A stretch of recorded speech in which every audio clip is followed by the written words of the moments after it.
Mesdames, Messieurs, bonjour une fois de plus et bienvenue sur notre page une fois de plus. Je veux revenir un peu sur la prise en charge médicamenteuse. Quand on parle de médicaments, c'est quelque chose qui peut influencer le cours de la maladie, soit en l'arrêtant complètement, soit en diminuant les effets que ça peut produire dans le corps. Quand on parle de médicaments de l'obésité, vous avez plusieurs groupes. L'un des premiers groupes qui nous intéresse ici, c'est les coupe-faim, comme on les appelle, c'est-à-dire des médicaments que vous mangez et vous avez moins faim. Les coupe-faim ont cette particularité que ça va au niveau du cerveau, agir au niveau du centre de l'appétit, et donc ça baisse votre envie de manger. Ça marche. Ça va baisser l'envie de manger, mais le piège ici, c'est que le cerveau enregistre ça comme un retard de fonctionnement.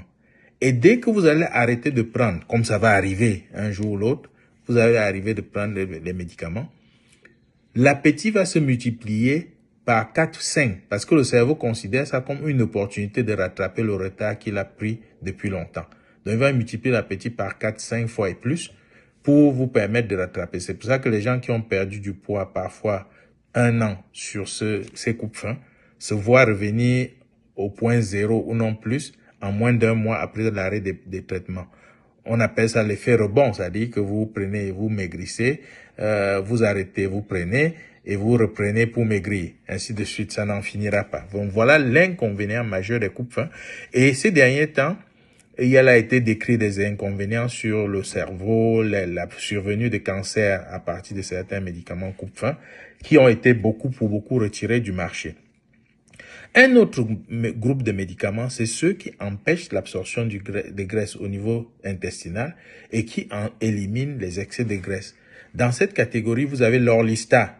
L'Orlistat, l'un des plus connus sur le marché, c'est Shep-Op. Shep-Op qui est devenu rare, mais qui existe.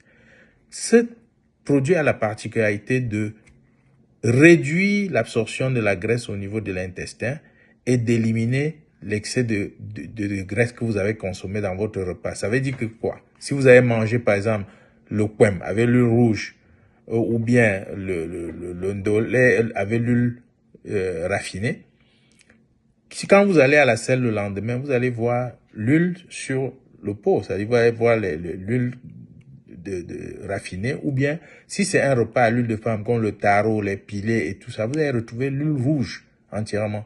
Si bien que si le patient n'est pas prévenu, il va paniquer. Mais c'est comme ça que ça fonctionne. Ça, c'est le groupe qui a le moins d'effets indésirables sur le fonctionnement parce qu'il fonctionne en périphérie, il n'attaque pas le cerveau. Donc, une autre catégorie des produits qui sont nouveaux sur le marché maintenant, c'est par exemple aux États-Unis et ceux qui sont en Europe, vous les connaissez, c'est un autre produit révolutionnaire aujourd'hui que les gens utilisent mais qui a un certain inconvénient, c'est le coût, avec des résultats quand même. C'est pour ceux qui sont à l'étranger, c'est Ozempic. Ozempic aux États-Unis, vous connaissez le coût, c'est énorme, que ce soit l'injection ou les comprimés. Vous avez également les équivalents comme Rybelsus. Rybelsus, c'est même l'original d'ailleurs, et c'est des médicaments encore sous patente qui coûtent un peu cher par rapport mais qui donnent des résultats intéressants. Vous pouvez avoir Rybelsus, c'est l'original, c'est un très bon produit. Le même produit, c'est ça qui est Ozempic. Ce n'est pas encore générique, donc ce n'est pas encore au stade où tout le monde peut fabriquer et que ça devienne moins cher.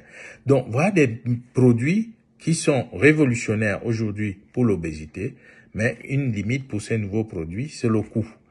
Donc, voilà un peu sur le plan médicamenteux, mais la clé ici reste le style de vie et le mode d'alimentation de l'individu.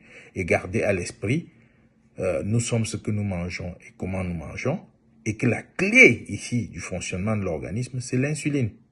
It's all about insulin. There is nothing you can do about it. It's all about insulin. Retenez ça. Et chaque fois que vous mangez, sachez que vous êtes soit en train de cultiver la maladie, la première étant l'obésité, ou de la combattre.